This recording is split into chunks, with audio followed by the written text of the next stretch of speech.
Coming at you from the Hey Yo Studios. It's the Fade Route with D and Z. Here are your hosts, D and Z.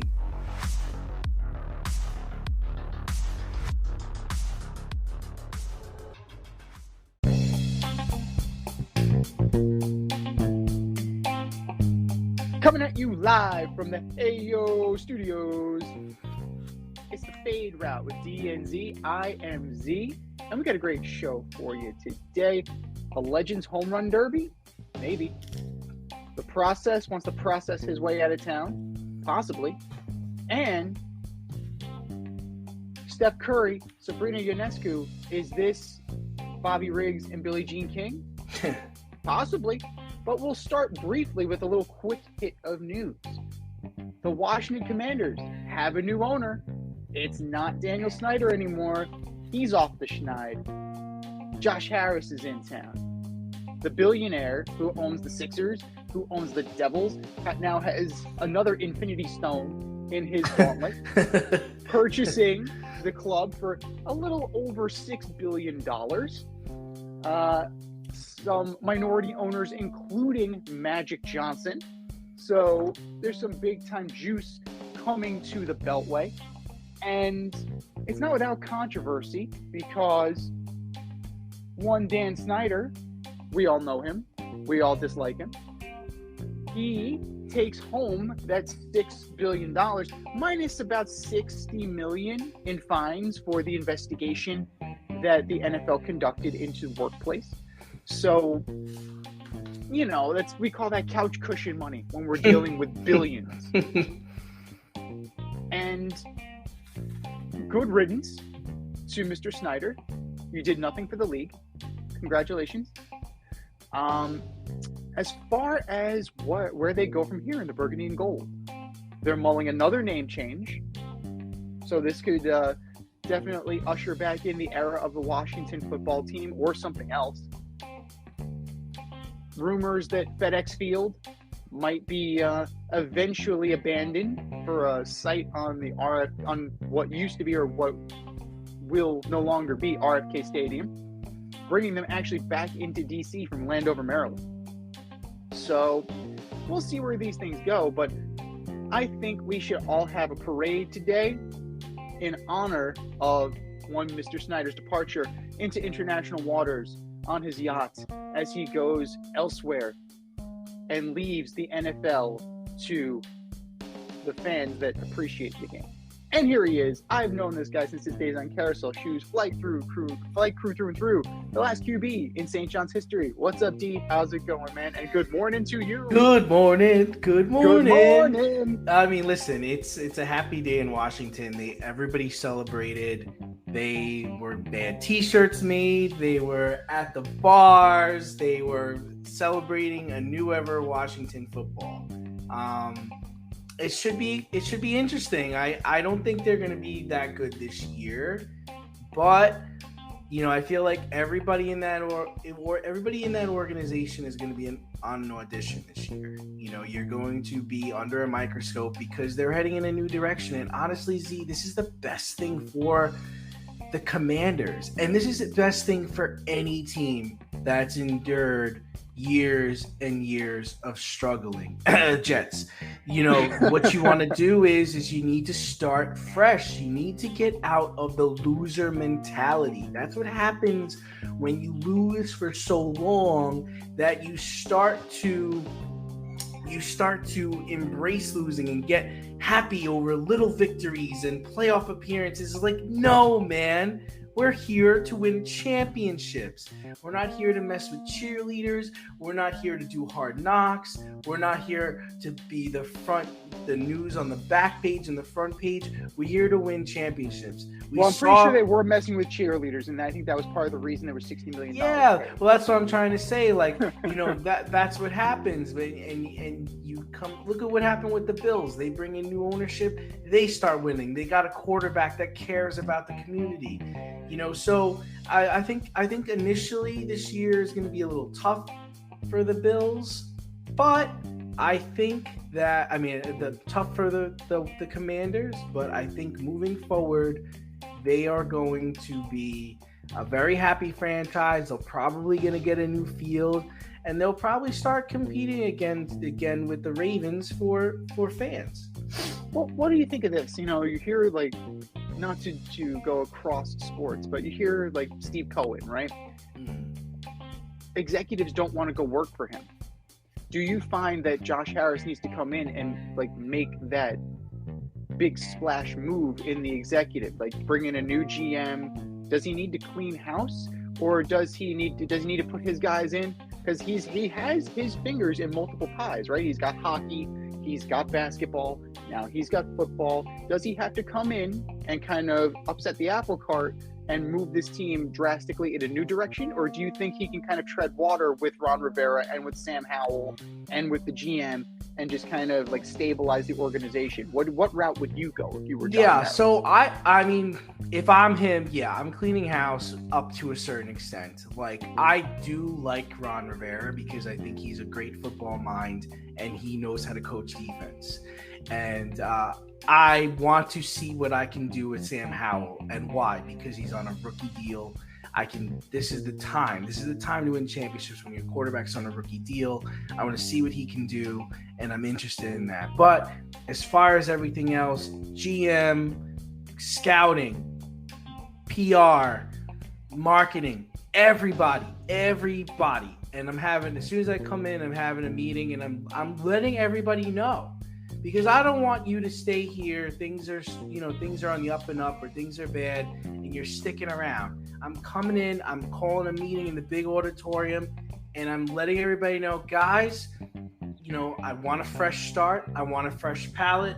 And in a nice way, saying this is going to be your last year, and maybe some of you are going to get clipped in the next couple of weeks. So I probably ride with the GM and the scout for this season. But after the season's over, and everybody's pretty much gone. And then Ron Rivera, I like him. He stays. Sam Howell, they have talent. See, Dotson, they're tight. Logan Thomas, they have talent on the team. So it's just a matter of getting the right emotions and feelings in that building. We want to change. We want hungry. We want people that are new into the sports business or finally got their dream job, because that's the raw emotion I want in here. I want excitement. I want fresh ideas. I want fresh faces. I don't want to walk through the halls and remember, oh man, I saw him at this party, and oh man, this guy he decided to draft this dude. No. I want a new feeling in the building, because the Commanders are not the Redskins. Well, the Commanders may not be the Commanders. Now, is that wise from a PR standpoint? Is it wise to undergo a third name change within the last 5 years? No, I'd stick with the Commanders. I'm cool with it. I kind of like the gear. I like the logo. It's fine. I'm not gonna go with another name change. That would be too much going on. We just move forward with the Commanders, the commies, and we make it work.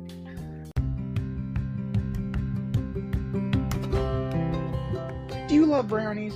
Of course you love brownies. But you know what's better than a brownie? A delicious, handcrafted, gourmet brownie delivered right to your doorstep. That's what our guys at Sweet Life Brownie Co. offer.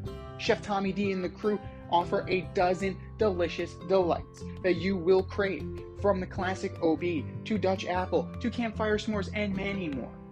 Check out their website, sweetlifebrownieco.com, for their Friday brownie drops. At noon, their site goes live and you see what they're making. Since you're there, become a site member and earn points. You earn 50 points just by signing up. Make sure you follow them on Instagram and Facebook too, at sweetlifebrownie_co, for the latest updates and their latest releases and creations. That's sweetlifebrownieco.com. Give them a call, 845-641-3043, and tell them D&Z sent you. That's sweetlifebrownieco.com, 845-641-3043. Sweet Life Brownie Co., because there's always room for a brownie. Speaking of making it work and shifting gears, we properly begin today's show with the upcoming Major League Baseball trade deadline. It is August 1st. It's looming. And the Angels have reportedly decided Odd to listen Hills. to offers on Shohei Ohtani. But at the same time, there's a bit of a problem. They're hanging in this thing and they're winning. So now they're like pulling him back.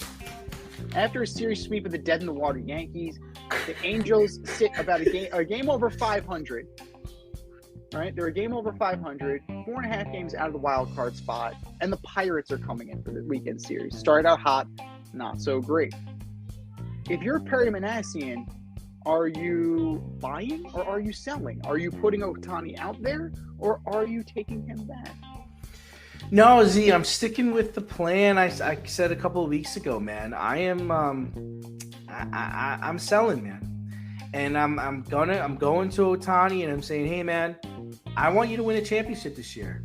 And I want you to tell me where you think you could do that and where do you want to go? Where do you want somebody to rent you? Because that's a team I'm gonna leave this room. I'm gonna call them and I'm gonna offer them you and I'm gonna get good return on them. But I want the first meeting of your day of free agency. I'm gonna have a plan. I'm gonna give you more money than anybody else, and we're gonna be loaded." And that's how I sell it. That's how I sell, because as the team is constructed right now, we can't win. Can't win. We're not gonna go into the playoffs. We're not gonna beat teams with just him because Rendon's not gonna be healthy. We don't know what we're gonna get from Trout. You're our best pitcher. I want to get more arms. I want to get more talent. I want to be primed and primed for you to come back here. And when you come back, when we have that meeting, I'm gonna have a 5-year plan. I'm going to tell you what we're going to do in the first 5 years you're here. And then out of those 5 years, we're going to go to the World Series at least twice. And that's how I pitch it. It's hard for me if I'm Shohei Ohtani, and maybe I'm just a cynic. It's possible, you know. No. Me? Nah, man, I'm just a regular ray of sunshine. But it's hard for me to see what the Angels have done and buy your 5-year plan, right? This is what you've been doing. What makes me think that this is going to be any different? If I'm Shohei Ohtani, I mean, I'm not going to say I'm going to lie to you and say you're going to get the first meeting, but conveniently, my phone's not working. I'm in a dead spot. It's time to call the Angels. I'm in a dead spot. Mm-hmm. While I'm in LA negotiating with the Dodgers. But that's fine. If he wants to conduct himself in that manner, there's nothing I could do about that. But I need to do what's best for my club. I cannot let him walk away and get nothing. I can't. I have to maximize the value of my team so that if he came back here, we're stocked and loaded. Doesn't come back here, okay, that's fine. I got 3 prospects and 2 players from the Yankees. I got 3 prospects and 2 players from the Dodgers. The Dodgers have the most top 100 prospects in baseball. And this is what I need to do. I need to move forward. And that's fine. If he wants to conduct himself in that manner, there's nothing I can control. But once everything is said and done, when he does leave in free agency and he goes someplace else, I come out and I say I'll say what my plan was and how I conducted and what my plan was, and I'll leave it to the people to decide. That's it. If I'm Perry Manassian and I'm Marty Moreno, I'm finally cutting bait. That's me. Like, this is what I've come to realize, right? And I think they should finally come to realize too. This group of players is a group of underachieving players. So the core, this doesn't work. This mix does not work. It hasn't worked in years. So I'm exploring in the offseason, because I can't explore it now because shocker of shocker, he's hurt again. I would explore trades for Mike Trout. Mm-hmm. I would explore trades for Anthony Rendon where I'm taking 10 cents on the dollar and I'm taking a 16-year-old who just got signed. You know, I'm taking a very low-end minor league prospect to get rid of this guy. And if I'm Perry Manassian, I'm aligned with you. I'm going to trade Shohei Ohtani for the best possible prospect package because I want to get younger and I want to get cheaper, because that is throwing money at the problem has not solved the problem. It's never solved the problem with the Angels, right? They threw money at Josh Hamilton. They threw money at Albert Pujols, right? They threw money at C.J. Wilson. How'd that work for them? Yeah. So if you do what you've always done, you get what you always got. So that's why I'm calling the Rays, regardless of what. Ooh, you risque. You risque. You ready to get fleeced by the Rays, man? I want their top prospect. I want Junior Caminero, right? I want Mason Montgomery, their top 5, their top pitching prospect. And then I'll take 2 or 3 other guys from the back end of there, because I'm taking something of value from you, right? Now, I'll take their 1, I'll take their 5, and I'll take Cole Wilcox and give me Brock Jones. I now have 2 pitchers, an infielder, and an outfielder, right? And they're close. Brock Jones, he's in high A, right? He's more of a project, but everybody else is projected to be up in the bigs within the next year or 2. So that's a quick influx of talent, possibly. Or I'm calling the Orioles. I posted this on our Twitter poll yesterday at FadeRouteDNZ. Jackson Holiday, Heston Kierstad, DL Hall, and Dylan Beavers. Your top pitching prospect, your top infield prospect in Holiday, your second best outfield prospect, and your 4th best outfield prospect. Now you might need a little bit more, but I think those are all doable. And these are teams, the Orioles and the Rays, who are going to be battling each other, right? So you can leverage each other. You can get greater deals out of it. You know, you have the Dodgers in terms of projected to be closer.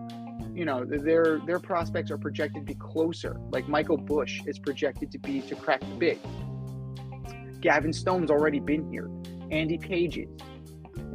If the Dodgers are willing to do this and maybe include a guy like a River Ryan or, Yorby Vivas, like somebody who's, on the lower end.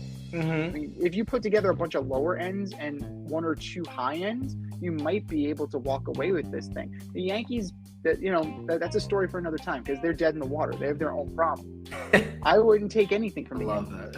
I wouldn't even take a phone call from the Yankees. Brian Cashman's on the line. Tell him I'm in the shitter. He knows you have a Bluetooth headset. I said what I said. I'm in the shitter. So, I think it's time. It's definitely time for the Yankees to cut bait. It's time for the Angels to cut bait. And if I'm Perry Manassi and if I'm Marty Moreno, it's business. And we need to change the way we do business in order to get different business results. But from the business of baseball to the entertainment side of baseball, Ken Griffey Jr. is putting his name behind a Legends Home Run Derby during the All-Star break.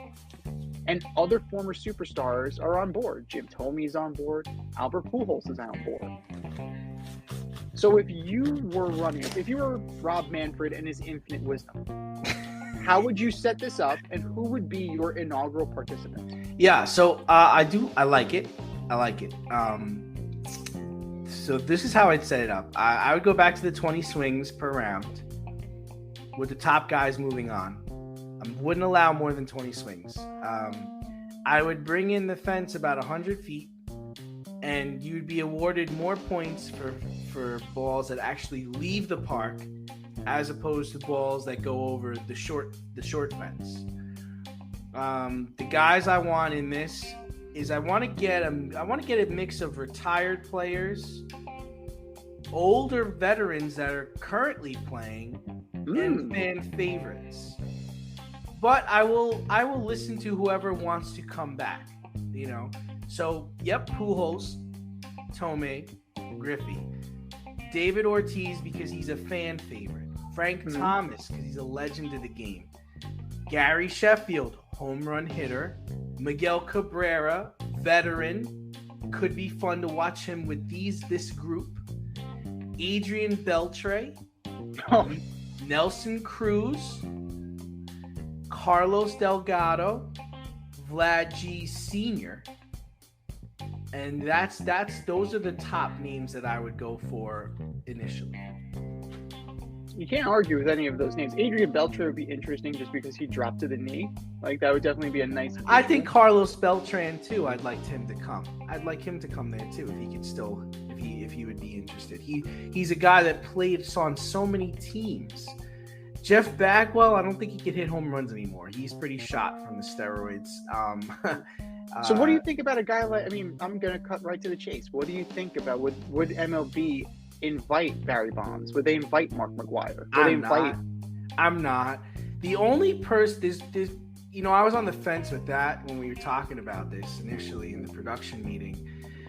The only person that I might ask if he'd be interested is Mark McGwire. And the reason I'd ask him is because he's been so contrite in what happened. And I do feel that he is sorry. And he's also turned his career into a different light. He became a hitting coach. I believe he won a World Series, maybe 2, with the Cardinals as a hitting coach. So he's changed his image to me. And I think more fans would be appreciative of his return than of Bonds. Bonds, I'm not interested in. He's an asshole. I don't need that. The other person I thought about was Sammy Sosa, because again, another guy who played for multiple teams and was liked. He was liked, and he's still in really good shape. And I also thought about Albert Bell, but he's a jerk. I'm not sure if he would be interested, but he's gonna punch somebody. We want to make it fun. Okay, it's got to be fun. We want everybody mic'd up. We want to hear about the aches and the pains and oh my arm, no, I'm done. Like, you want to hear that. That makes it human, because that's what this is. There's a human element to this home run derby. Yeah, we know Pete Alonso could hit bombs. We know Guerrero could hit 90 in a home run derby. But what can Jim Thome do over 50? What can Ken Griffey Jr. do over? Is his swing still as beautiful as it used to be? Right?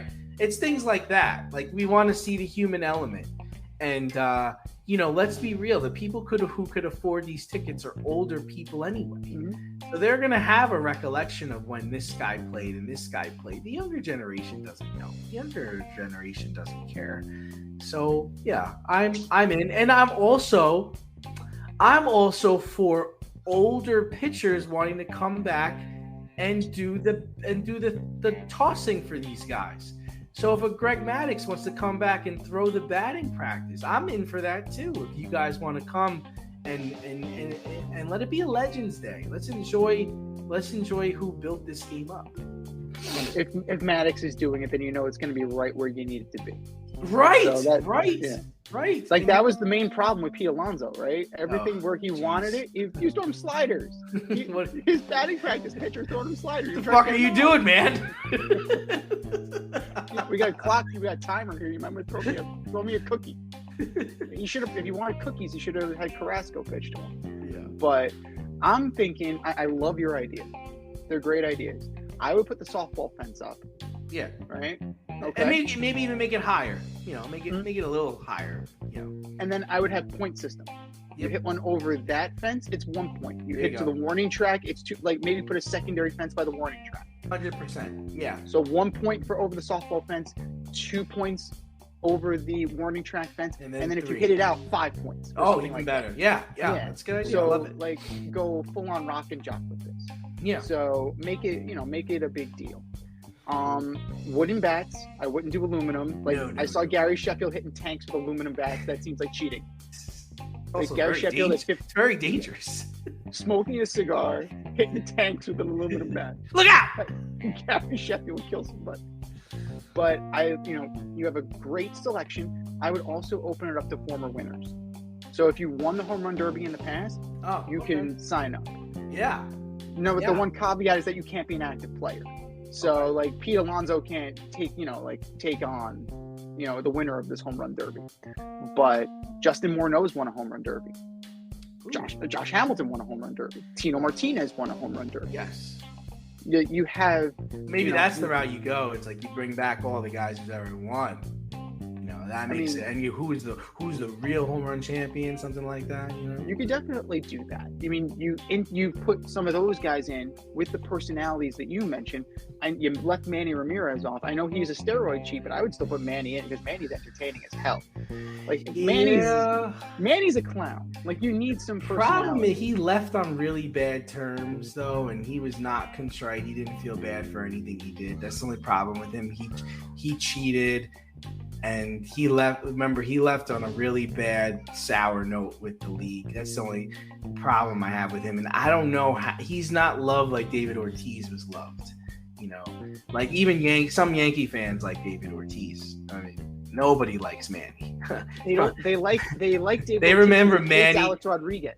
Yeah, that's why Yankee fans like David Ortiz because he hates Alex Rodriguez. Yeah, that's another. Alex Rodriguez. That's a guy I'm not inviting. I don't want him at all. Actually. Wow. No, interesting. No, you're a disgrace. I can't stand anything you do. I can't even watch his simulcast. I hate him. I was very surprised that he and Kay were not doing the home run derby. Because it said home run derby simulcast. I won't even watch it. Have you watched it? Have you watched his garbage? It's kind of dry. It's a little dry. Michael Kay is there steering the ship as best as he can, but it's A-Rod tries. I'll give him that, but it's not the Manning cast. Like they tried to have lightning about the beauty and the joy of the Manning cast is that it's the Mannings. Like you're selling the personality of Peyton and Eli busting Peyton's balls. Like that's what makes Michael Kay's not busting Alex Rodriguez's balls. He's sucking up to him, right? He's sucking right. it. Yeah. Yeah, it's not really that great. But hear it. Back to the home run derby, like all those guys, past winners, you put in a point system, you have brackets. People love brackets. Fans love brackets, right? Because you can bet on it. Right, if we're like the horses out of the barn. Is that what you think the obsession is? You think the obsession is they're able to bet on it? Is that why there's such a hard on for brackets right now? Absolutely, because you can analyze the shit out of it, and you can take bets on it, 100%. But like you have your brackets, you have your term. You go 20. I mean, you're going 20 swings. I'm going 10 outs. Could take a while. You're going the traditional 10 out fashion. But they're older guys, so it may not necessarily be the case. And I mean, Junior's a stud. Junior will probably be there for a while. But I would go 10 outs, and then just have your bracket like you normally did. I would not go like very deep. I would go maybe 8 tops. But even if you had like if they had like qualifying events. Right, and if you had like special events somewhere where like, Ken Griffey Jr. is taking on David Ortiz in a home run derby qualifying event, then you can break it down to 4. Right, you can have the final 4 during All-Star. And the thing you want to do, Z, is you definitely want to cut down on the swings. You don't want them to swing as much because they're gonna get tired. Mm-hmm. So you definitely don't. You want to try to. I think you want to try to limit how many rounds you do, and I think you want to limit like how many swings they actually take and that's the other problem you have, Z, is the breaks in between. Like if they've got to wait around before they go again, that's when they can get hurt, and that's when they could also get really tired. Like when you're up there and you're going, the adrenaline's pumping, you're not thinking about it. You come and you sit on the side for 15-20 minutes, and now it's like I'm stiff, because remember, you're dealing with older guys. It's not it's not so lively. As much as they'll prepare for this event, you're not prepared for the downtime. Yeah, and that's why I'm thinking that might be a good idea. Do the qualifying events at other things, right? You have other events going on. This allows Major League Baseball to kind of branch out, right? You can have like the Williamsport Classic earlier. You can have the Fort Bragg game again. You can do Field of Dreams, and then you have the Home Run Derby qualifiers as part of it. You can have an event before the event, and then you have like the main event, which is the tournament matches, the Final 4. So I'm thinking that'll also cut down on the aches and pains and the Flexall 454 between the rounds. The Blue Emu, like both of Johnny Bench's sponsorships. So we got you covered, Johnny. avoid messy accidents. Get better stopping power with your brake pads. Callahan brake pads. You never know when you'll be driving in the road and there will be a truck tire that you need to avoid and save your family. Callahan Auto. We really care about what's under your hood. We have some contract news in the NFL. Sort of. The deadline for the franchise tag players to sign long-term deals has come and gone. And Saquon Barkley, Josh Jacobs, and Tony Pollard are all left with Ugats. Saquon has mulled over sitting out into the season to improve his position, saying basically if they're gonna fuck me, I'm gonna fuck them. And the Giants fucked him. The Giants fucked him back. He signed James Robinson. They signed a legit starting running back. Allegedly. Now, Le'Veon Bell, remember him? He has recently come out saying he regrets sitting out his final year with the Steelers. So what should Saquon do? And does the NFL have a running back problem? Let me first say that I'm very proud of the teams standing their ground. You know, Saquon should play. Prove your worth. You know, he's been injured the last couple of years. And he's had issues. I mean, look at the guys on the street, Z, that don't have a job. You got Zeke, you got Cook, you got guys that can run with the rock. The NFL doesn't have a running back problem. There is an abundance of running backs with talent. What the NFL does not have is a starting date. What the NFL does have is a starting quarterback problem, right? And that's why quarterbacks are paid very well. They've got left tackle problems. That's why left tackles are played very well. They have center problems. That's why centers are played very well. They have elite wide receiver talent problems. That's why elite wide receivers are played very well. The game's changed. And running backs need to realize that. You know, teams will have no problem passing the ball 60 times a game and giving it to James Robinson to run it in on the goal line as he pours himself a shot. That's right. It is time. I need a little 5 o'clock somewhere, man. A little injection of some morning coffee, a little chock full of nuts. But, so that's my stance on it. Is that, you know, look at a guy like Zeke. A guy like Zeke is not getting a contract. He rushed for over 800 yards last year. I'm pretty sure he had double-digit touchdowns. He is the model that the Giants do not want to follow. They're not going to give you that contract when a guy like Tony Pollard could just do just as good. And you know what? The other issue I have with Saquon, you're taking on the wrong franchise, dude. Like, this is not the franchise to say fuck you to. Like, they don't care. Like, they're the New York Football Giants. This isn't the Jets who will take you after sitting out a year. This isn't the Rams. This isn't the Cardinals. This is a New York Football Giants. This is the Mara family. You cannot say what you say. You can't say things like that. So I truly believe his career as a Giant is done. And you look at, like you said, you look at other teams. Look at Todd Gurley, man. Tell me, Todd Gurley is out of the league 2 or 3 years now, after having a pretty damn good year in Atlanta. Like, they use you up, they spit you out, and they're getting new and you. But Z, I will say this. I was sitting on the couch last night and someone was talking about, you know, all the running backs out there.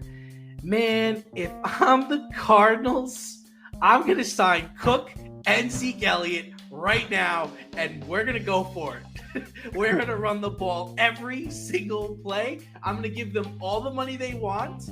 They're going to share. They're going to split backfield duties, and we'll see what happens. Right? Oh, my God. We'll see what happens. I don't know what's going to happen, but we'll see what happens.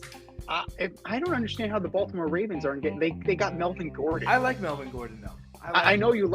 Melvin Gordon's your guy. I've always been the Melvin Gordon fan. If Dalvin Cook, Ezekiel Elliott, Melvin Gordon, like, yeah, they don't want to. But they don't. That's the thing. Is like a team like the Ravens, they have Super Bowl aspirations. They're not going to pay those guys. But if you're a terrible team, why the hell not? If you're the Texans, why not? You have Dameon Pierce. How great would it be if you had Zeke Elliott and Dameon Pierce? I mean, I'm all in on getting both guys. Like, I want Cook and Zeke Elliott. I don't care what it costs if I'm a bad team. Like, I'm in. I'm in. I want to see what happens. Like, come on. No. I don't know. If I'm from a personal pride standpoint, I don't see those guys going. They value themselves as bell cow backs, right? They value themselves as studs. I mean, Zeke has won a rushing title, so there's a certain value there, and I don't think they're going to devalue themselves by going.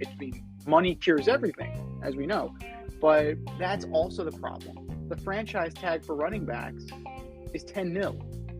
Now, I had, my plenty of discourse on the socials, and, the general idea is, you franchise Jones and you sign Barkley. Okay, you franchise Jones, he's getting his $40 million anyway. You're paying $40 million for 1 year of Daniel Jones. Mm-hmm. Financially, that's insane. Now, I still don't know. As a Giant fan, like, he made progress. I'm not comfortable giving him the keys. I know we've had Butts on. We've talked to him about it. I'm not comfortable giving him the keys yet. Like, there's great progress, and then there's a moment of regression. I need to see more. I'm not committing that amount of money. But it's just the salaries commensurate with the position. And clearly, offensive coordinators, offensive coaches, they don't value the running back position anymore. They want kind of that X position, kind of like Cordero Patterson, right? Cordero Patterson was a wideout. He's built like a wideout, but he runs like a running back. Somebody who's more versatile. So you can run your jet sweeps. You can run your slip screens. You can, send your back out in a pattern and spread the offense out. Like, this is the future of the league.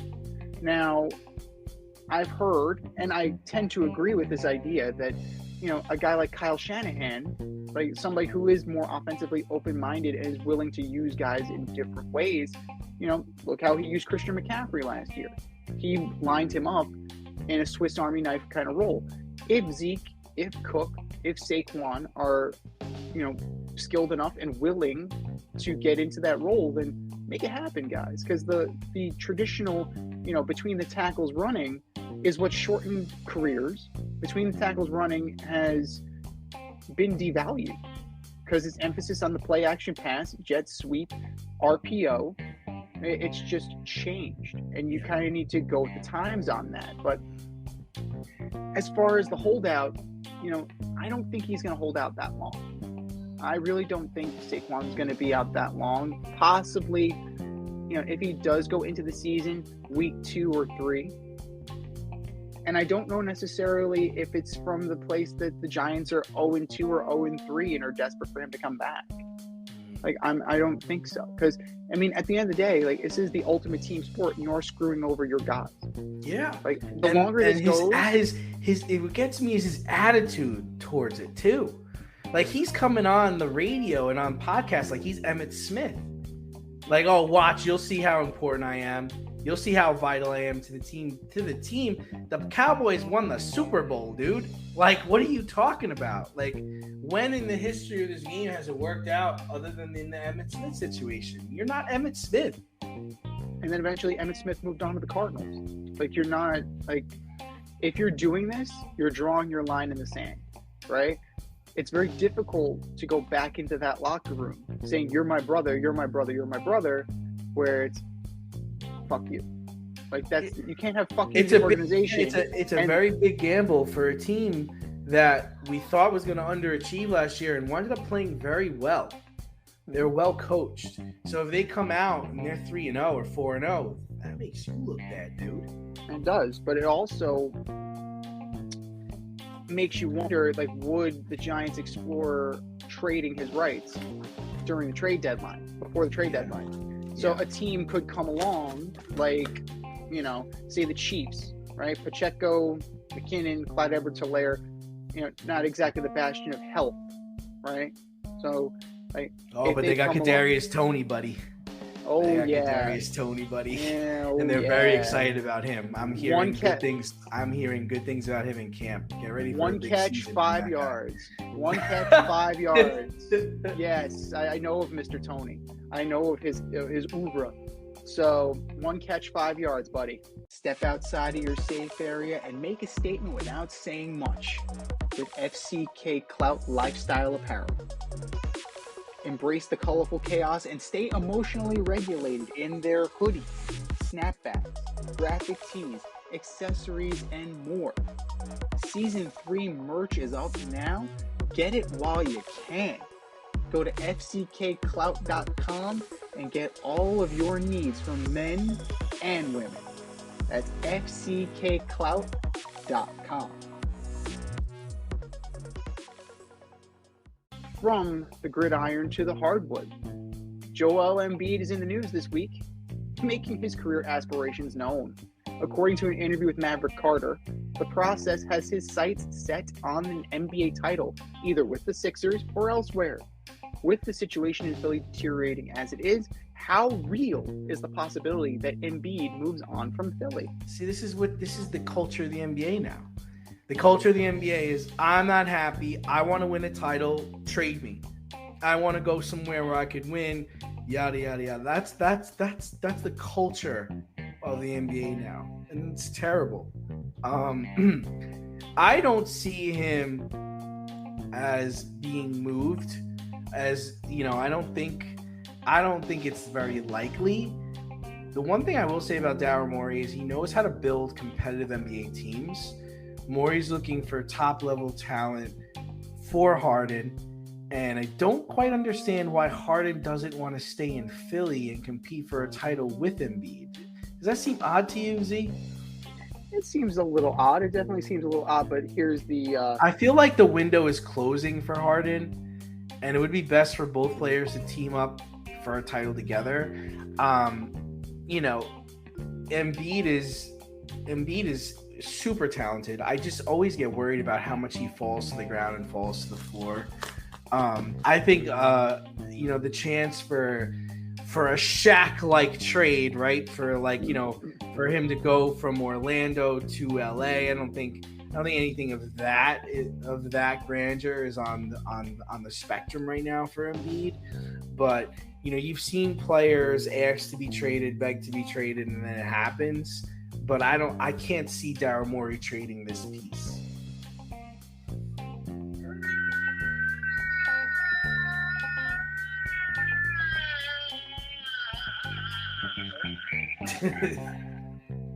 Joel Embiid, ladies and gentlemen. I can't win. I can't win with Ben Simmons. I can't win with Nerlens Noel. I can't win with James Harden. I can't win. Stop. Great players eventually strap it on their back and take it on themselves. Right? That is the hallmark of a great player. This guy, he's just another guy.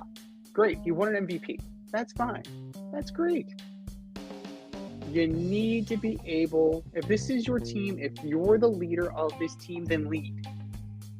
Leading is not requesting a trade or floating out the idea of a trade if you don't get your way. Now, if this is some kind of backhanded negotiation to James Harden, this backhanded plea, I don't see it, because Harden has done a similar cry job, right? This is the way of the NBA. If I don't get my way, if I don't get an immediate gratification, I'm out. Now, he has until, I believe, 2027. So you can feasibly put together a good package and get 3 years of Joel Embiid. And the Sixers can straight blow it up, right? Because who's left? You can build around Tyrese Maxey. Everything, it runs contrary to everything you've heard, right? We're gonna bring in Harden and we'll move out Maxey. Why? Maxi's younger. I love Maxi. Right? Tyrese Maxey is the guy you should be building around. Right? That's what I see. Now, all you have done is kind of clouded the issue. And Embiid either needs to be on board or he's got to go. There's no 1 foot in, 1 foot out. That strategy doesn't work. It's very realistic that he could move on. And this would be the best time to move him because he's coming off an MVP, right? Mm-hmm. So he's like, your value is never going to be higher unless you're Jokic and you're a back-to-back MVP. So that, to me, like, Daryl Morey seems like a shrewd guy, if not, a little bit sentimental sometimes. This would be the time if they were going to do that. I am concerned, right? You are right on about Joel Embiid's body and his, willingness to go down on the court, and that's going to, in the long term, that takes a toll on you. You only have so many bumps in your bump card. But Philly's been a mess for a while, right? Between the Ben Simmons saga, then the James Harden saga, and now Embiid is starting to, kind of voice his displeasure and voice his opinion. Like, he's not long for Philly. Even if you're saying you're saying it to Maverick Carter in jest, right? In Vino Veritas, man. Right? And there's truth in there. There's truth in humor. There's truth in all of it. So I fully expect Joel Embiid to explore the possibility, and the Sixers should do it too, right? From the sense of going back to Otani. It benefits your team, right? It benefits your team if you get rid of the high-performing asset and you kind of reset your franchise. Because it's been in the wilderness, it's been in flux for a little bit. And other teams that are more clear-minded and more clear-headed and more focused are going to move past you, right? The Celtics, as faulty as their roster is and as flawed as they are, I have them past Philly. The Knicks, I have the Knicks going past Philly because they seem to have more. The Knicks have more of an idea of what they're doing. Think about that. The sentence I just said to you. The New York Knicks have more of an idea of what they're doing, of what their identity is. It's very telling. That's very telling to me. Is your hair thinning or is your hairline receding? Scalp micropigmentation will fill in the areas where your hair is missing by creating a short buzz cut look. Micropigmentation is a non-invasive procedure that will create the illusion of hair follicles for 7 to 10 years. For people with alopecia, this could be a permanent fix. For people with scars on their scalp, this is a great way to camouflage a scar.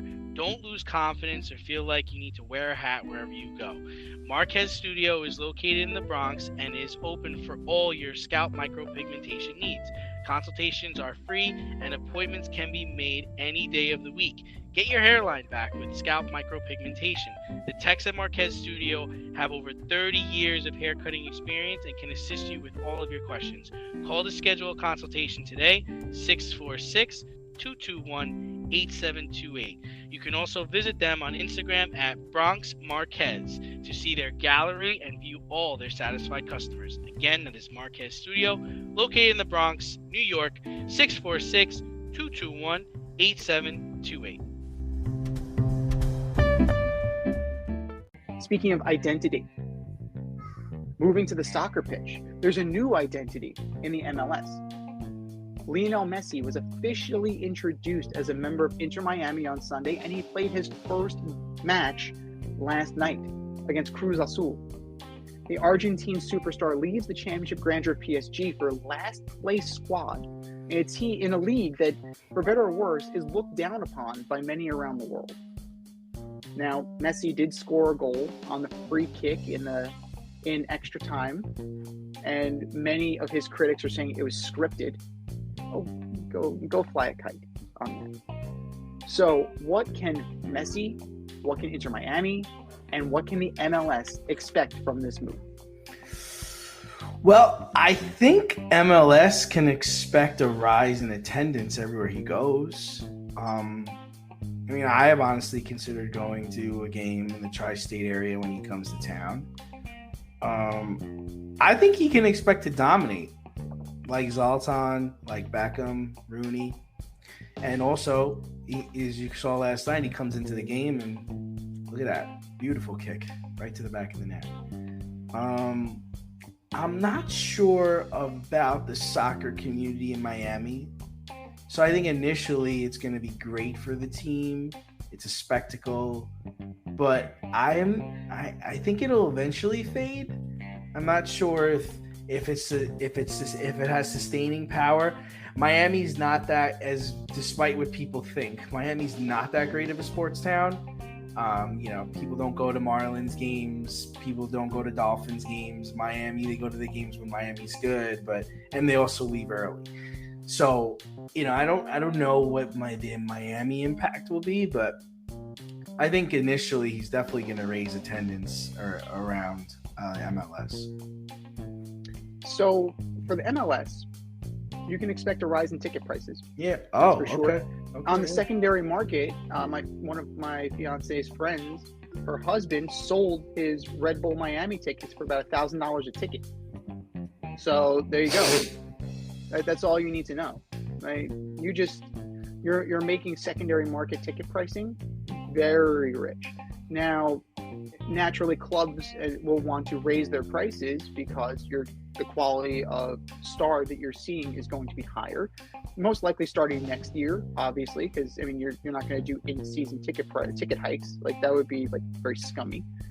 But the MLS can expect that. Maybe a greater standing in the world, depending on how Messi does. But you went to a last place team. You're probably the second worst team in the MLS. I think only the Colorado Rapids are worse, if I'm correct. But Messi can expect some decent competition. Is it going to be like a cakewalk? No. MLS, it's representative, it's competitive. So he's definitely going to, he's going to be challenged, we'll say. And Inter Miami, as far as what they're doing, increasing ticket sales, increase in attendance, increase in merchandise sales. I don't know if you're going to see that much. You're not going to see that much improvement. Sergio Busquets is coming. You have Jordi Alba coming, because it's now going to be the Lionel Messi show. Right? He's gathering together. He's getting the band back together. They're playing the greatest hits. Luis Suarez might be coming too. That guy. Yeah. So this is a very weird fluxy time for Inter Miami and for the MLS, because you're getting this huge influx of international talent, but they're older, right? And it's hard for me to see that they're going to take a rocket ship to the top, right? And we've seen this before between Pirlo, Zlatan, Chicharito. You've had tons of international stars come into the MLS, and especially at this point in their career, and it hasn't really moved the needle, except for Zlatan, because Zlatan moves every needle. Thank you, Zlatan. But it remains to be seen. But in the short term, tickets are going up, fan interest is going up, everything's going to go up just to see Messi one time. If you can see him one time, families will do it. Fans will do it. Think about Gil Godoy, right, from FCK Cloud. We had him on in December. He had to go 3/4 away across the world to see his beloved Messi. Now, he can just go to Yankee Stadium or go to Citi Field if NYCFC is playing at Citi Field. Right. That brings that dream, that brings that reality closer to home. And for some people, for a lot of people, that's exactly what they need. And it's exactly what's going to happen. I just hope that MLS takes this goodwill and invests in it and betters the product so that it's a short-term boost, but it has potential to bring in more international talent of that caliber and really raise the world view of the league.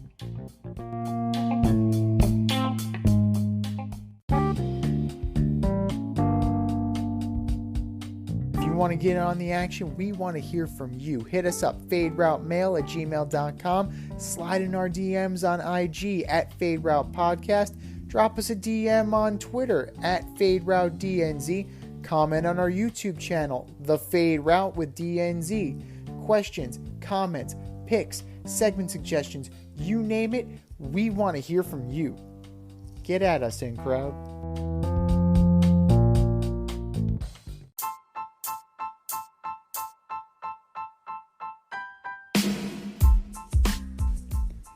Time for the mail route on the Fade Route. If you want to get featured, hit us up, faderoutemail@gmail.com, or slide in those DMs at Fade Route Podcast on IG, or drop us a line on our Twitter page at Fade Route DNZ.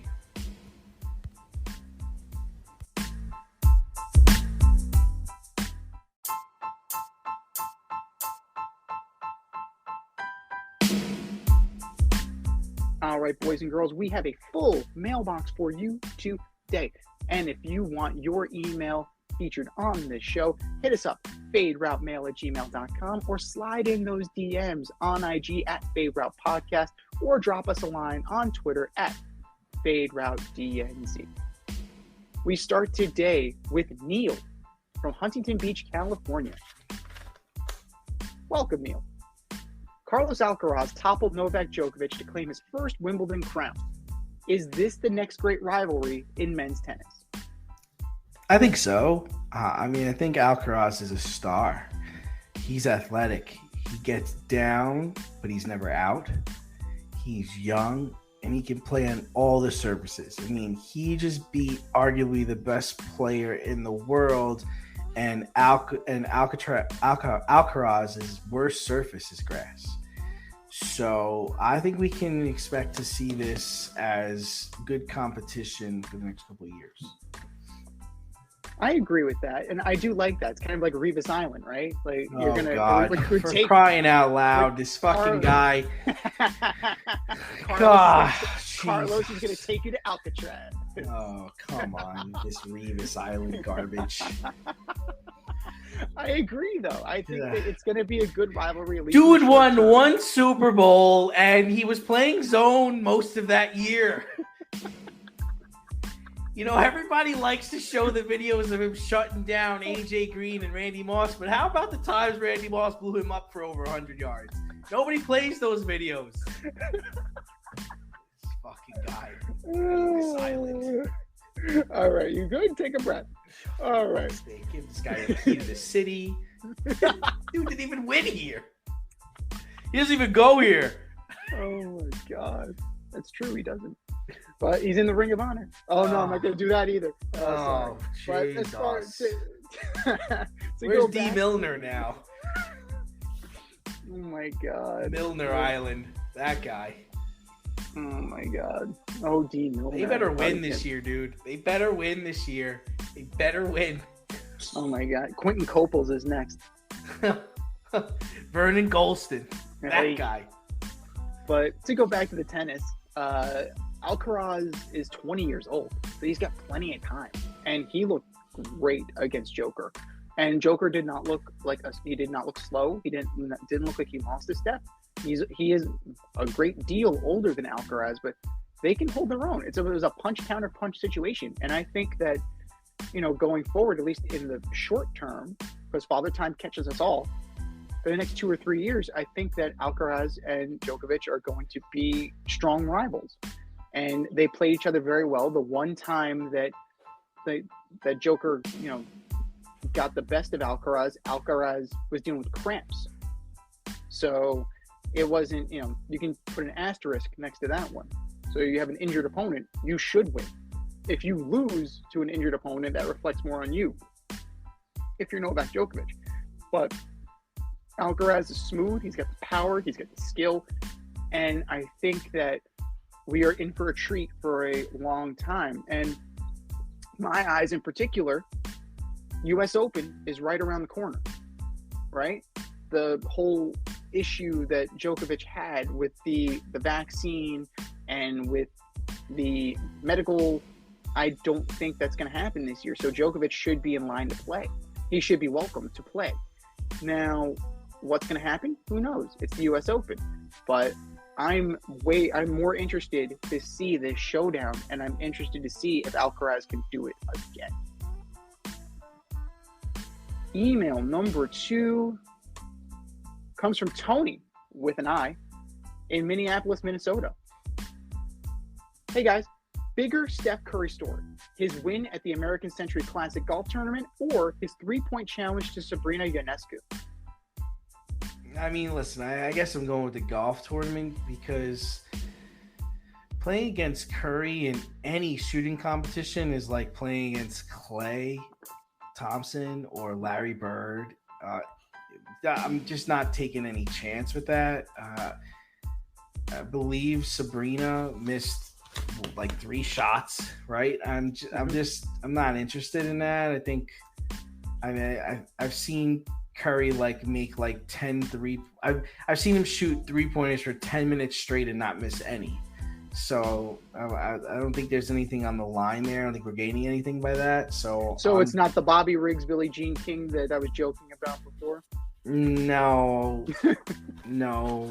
Maybe in 10 years when he's a little older and he's not so in his prime in that. I think he's a pretty impressive golfer. I mean, he eagled the last hole and he got a hole in one at that tournament. It's pretty impressive. But then again, these athletes put a lot of money and a lot of time into training for golf. So I'm surprised, but I'm not surprised. A lot of football players and a lot of basketball players are good golfers. Was it J.R. Smith? Didn't he go back to college and he made the team? He made the golf team. So watch the documentary on Amazon about that on Prime. It was I think a 5-part series. It was really good. J.R. Smith is it was the academic side, but also the golf side. Right, highly recommend it. All right, check that out. For me, I mean, we know that Steph Curry is almost closer to a scratch golfer, if not a scratch golfer. He's a pro. It wouldn't surprise me that if he retires, he goes on tour. It wouldn't surprise me if he qualified, right? So he's that skilled with golfing. I'm interested in the Ionescu versus Steph Curry. I'm very interested because she stroked 20 in a row. Yeah, but dude, it's in that situation, she's going to be going head to head with Curry. There's a psyche that goes on with that, man. Is she going to be ready for that kind of pressure? I mean, that's the only thing I don't know. She's a professional athlete too, man. She's former number 1 pick. She's, I get all that. I get all that, but it's a bigger stage, and you're really only going to miss 3 shots again because he's going to hit everything. I mean, he's going to hit everything. I mean, this dude shoots. He shoots from the stands, for God's sake, in warm-ups. Well, it's not horse. I mean, if it was a game of horse, I don't know if it would be fair. But in 3-point shooting contest and 3-point shooting rules, I think she's got a shot. And it's I would want to see it. It's definitely something that that would be compelling because it's the best versus the best, and we want to see it. You always want to. We always talk about that, right? Who is the best? We were never, you can't compare between eras. You guys, they can't come together and actually do it. Here, you have an opportunity to do it. And I was joking about the Billie Jean King Bobby Riggs thing. Thank God it's not that case because Bobby Riggs was a freaking chauvinist pig. But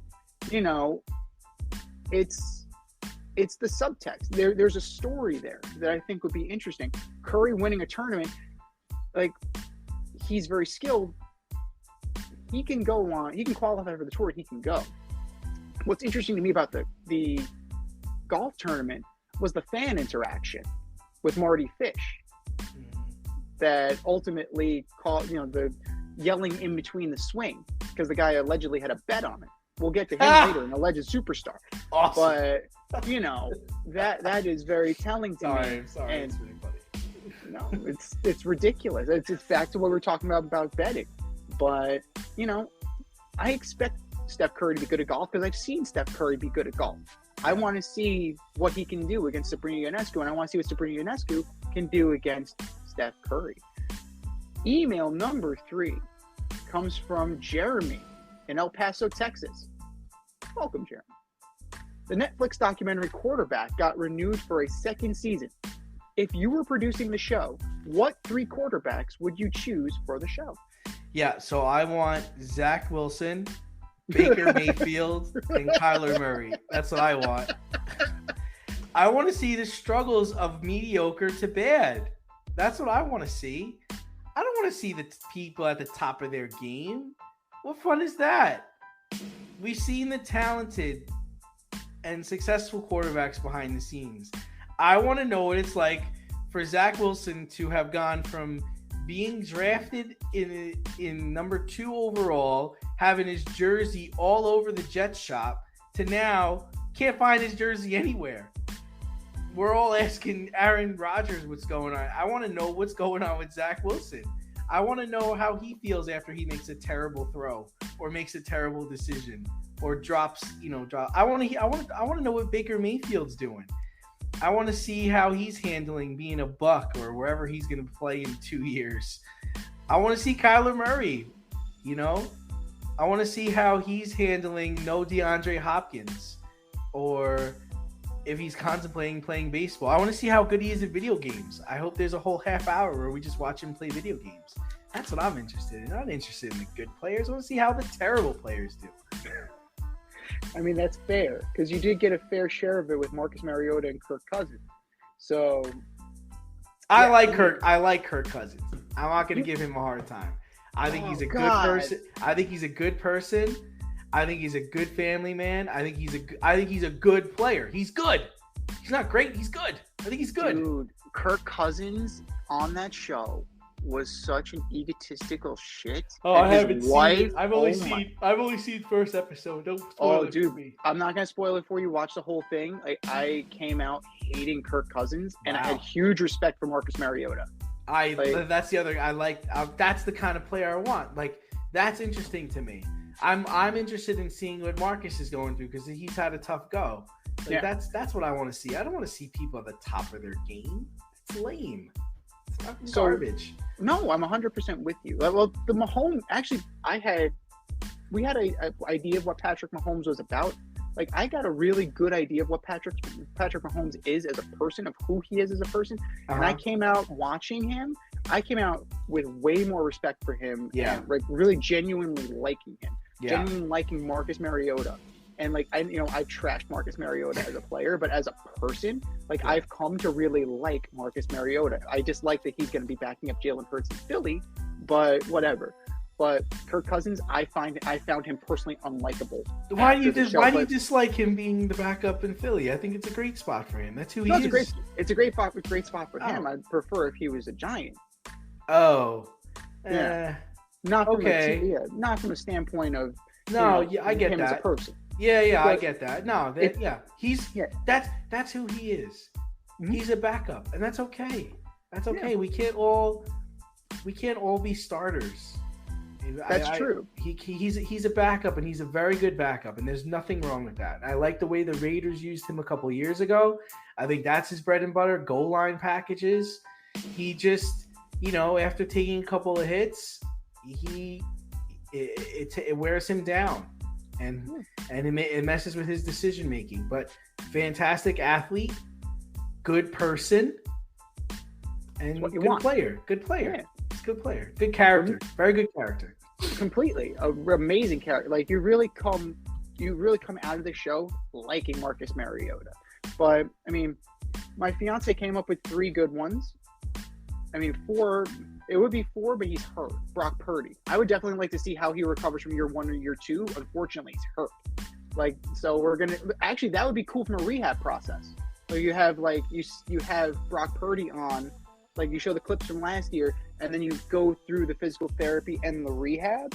That could be an interesting angle. So, like, any of, like, Purdy, Geno Smith, Lamar Jackson, Daniel Jones. My fiance came up with those, and all 4 of those would be very interesting to look at.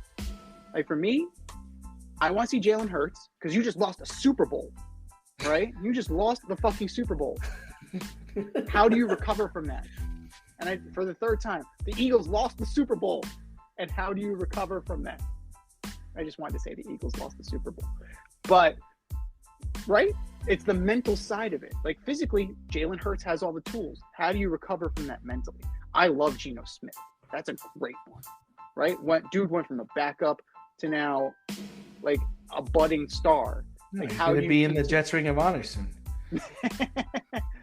right after Mark Sanchez. But how does Geno Smith now handle year 2? I think that's a great one. CJ Stroud would be good as a rookie, like not the number 1 pick, right? People had questions about whether or not you can actually play in this league. Now we got to see how he can do, right? That would be a good one. And you mentioned the backups, right? To get the insight of what a backup quarterback does. A guy like Blaine Gabbert. How does a guy like Blaine Gabbert prepare, especially now that he's on the Chiefs? Like you think you're never going to play. Like what's your role? Right? I don't think that's the mentality of a backup quarterback. I don't think you go into thinking you're never going to play. I think you go in expecting to play and being ready to play. That's just But that would be something that we would get to see, right? Like you peel back the curtain. So the fan, the armchair quarterback fan who thinks they can do this as they're downing another slice of pizza, like this is their insight into what preparation really looks like over the course of a season. And it's as the season's happening. So God forbid, like something happens to Patrick Mahomes and Blaine Gabbert has to play. Now the switch has to flip, right? You went from I'm the backup to now I'm the starter. It's kind of like what Brock Purdy went through last year. I was the 3rd stringer. Shit, now I'm the starter. But I think Sam Darnold would be interesting from that standpoint. That's another one that I'd like to see. I'm hearing Shanahan is loving Sam Darnold. That's very interesting. That's what I'm hearing. I'm hearing he is everything he wanted him to be, and it's not. I think it's going to come down to how well the offense is gelling. Yeah. So because he's almost like he's like Matt Ryan-esque to Shanahan. So I don't. Another guy is going to the Jets Ring of Honor. So many rings. They're gonna have to put more rings. They're gonna have to put more rings on the stadium. Just build higher. And or just make it like the Cowboys, and just gonna like paint over. Just gonna make it like the Stanley Cup where you just have like the little numbers. Like just go with it for the Jets Ring of Honor. But for me, I'm going Jalen Hurts. I'm gonna go CJ Stroud as my rookie, right? And I'm in the middle. I'm gonna go Jared Goff. We saw that already, though. We got the Jared Goff experience already. We got it with Hard Knocks, man. You want more Jared? You want Jared Goff in Detroit? I just want to see life. I want to see Jared Goff in Detroit with expectations. That's what I want to see. Okay. Right? Because now the team has expectations. How is that going to look? Because we're going to get force-fed Aaron Rodgers all year. Whether we like it or not, we're going to get force-fed Aaron Rodgers. As a palate cleanser, I'd like to see these other guys. When Jalen Hurts is a palate cleanser, and Jalen Hurts was all over TV last year, that's a problem. So NFL, you need to clean that up. It's too much Aaron Rodgers right now. I'm just throwing that out there. Give us a little palate cleanser. Just a little bit. Slow your roll on Aaron Rodgers. Slow your roll on the Jets. And, maybe take a look at around the league. There's some other great stories, but there are so many options that you can do. But realistically, any of these guys, any quarterback around this league could possibly be featured on this documentary and be interesting. So it depends on the angle, depends on what you're trying to do. And, Peyton Manning's producing it, and it is fantastic. It's a must watch.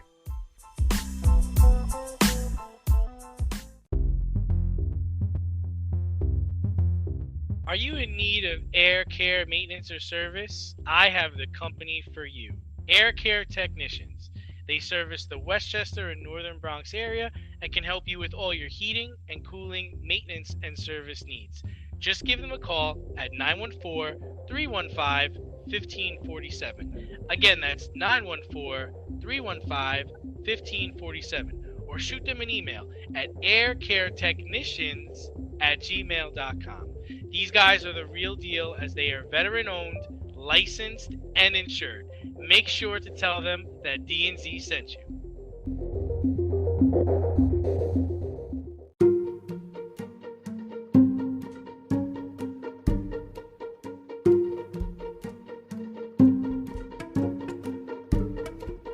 The Fade Store presents the Alleged Superstar of the Week Award.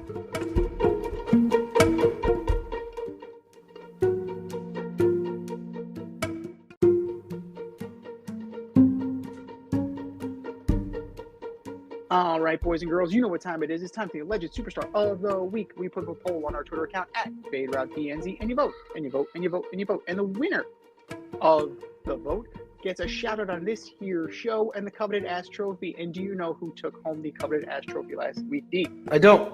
Brian Cashman. That guy. Well earned. Well earned, well earned. Dylan Lawson, not looking that bad now, is he? No, no, it's not. He should change his name to Patsy. Patsy Lawson. I like that. But that was last week. This is this week. Who are your nominees for Alleged Superstar of the Week, D? Oh, I've got some good ones this week. So first up, I've got Anthony Rizzo, not my uncle, but the baseball player. Has not hit a home run in his last 170 plate appearances, was caught laughing and joking around in the dugout while getting shut out by the Angels 4-0 earlier in the week. These are not your father's Yankees, as for the first time since 1990, they are in last place, or they were in last place. Hey, Paisan, you are my Alleged Superstar of the Week. Number 2, his partner in the dugout, Carlos Rodon. Same game. Down 4-0 coming off the field, Carlos decided to blow a kiss to chirping Yankee fans behind the dugout. As if it could get any worse, he was pulled after giving up 6 runs. Carlos is currently sporting a 7.36 ERA during his winless start with the Yankees. Carlos Rodon, you are my Alleged Superstar of the Week. And last and certainly not least, Jarred Kelenic. After striking out in the 9th inning of a meaningless game with the Twins, Kelenic decided to kick a cooler, and the cooler won. Jarred broke a small bone in his left foot. The injury lands Kelenic on the 10-day injured list, but who knows when he will be 100% because he broke a small bone in his foot. Jarred Kelenic, you are my Alleged Superstar of the Week. Z, what do you got? I think we can officially say that the Mets won that trade. Can we officially say that the Mets won that trade? I think I broke my foot. Coach, we got a problem here. But yeah, no, I thought you fouled it off the other foot. No, I kicked the cooler when I gave it the dugout. What? You asshole! You What's asshole! going on here? You're gonna send me back to Tacoma. I don't even live there. Holy shit! Oh God! So I'm gonna start with that fan that I mentioned before, right? Oh, okay. Marty Fish in his backswing. Yes, it's a celebrity golf tournament. What are you doing? First of all, you're betting on celebrity golf tournaments. He's got money on the line, Z. Get a hold of your fucking life. Get a hold of your life. You're betting on celebrity golf tournaments. Please. He bets on children's birthday parties too. Jesus Christ. Hey, what's the over/under on Bronx Chester Little League? Like, can you do me that? Oh my God, what a degenerate. But between the betting aspect, the lack of etiquette, what are you doing? Man, my friend, get a hold of your life. Get a hold of your life. You are my Alleged Superstar of the Week. Tennessee football vacating 11 wins from 2019 and 2020 after former coach Jeremy Pruitt received penalties for recruiting violations. Rocky Top. Oh yeah.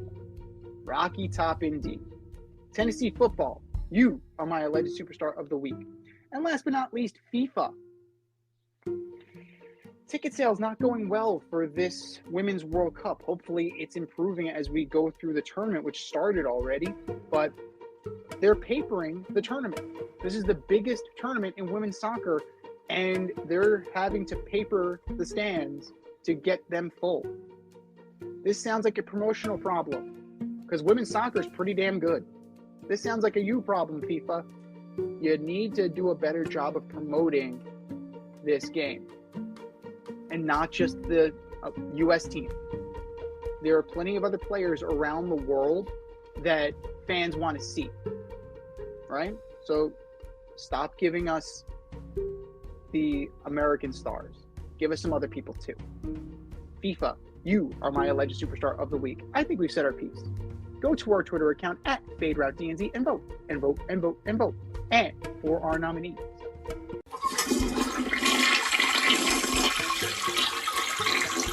Just do better, boys. Just do better.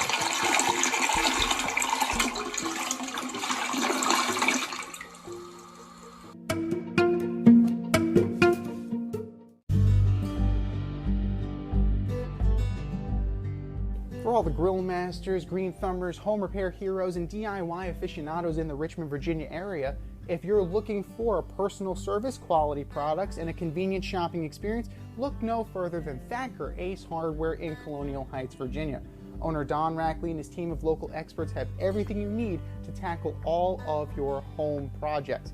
I'm talking paints by Benjamin Moore and Clark in Kensington, power tools by Craftsman and Milwaukee, electrical, plumbing, hardware, and let's not miss the grills. Weber, Big Green Egg, Traeger, Blackstone, top shelf, amazing. And for all you green thumbers, their nursery department is fantastic. Give them a call today, 804-766-4223, or stop by 27 Dunlop Village in Colonial Heights. That's 804-766-4223, or swing by 27 Dunlop Village in Colonial Heights. Thacker Ace is the place with the helpful hardware, folks.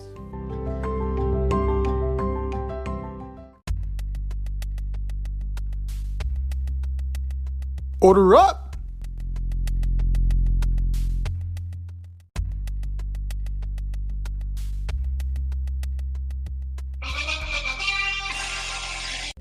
It is time, ladies and gentlemen. You heard it.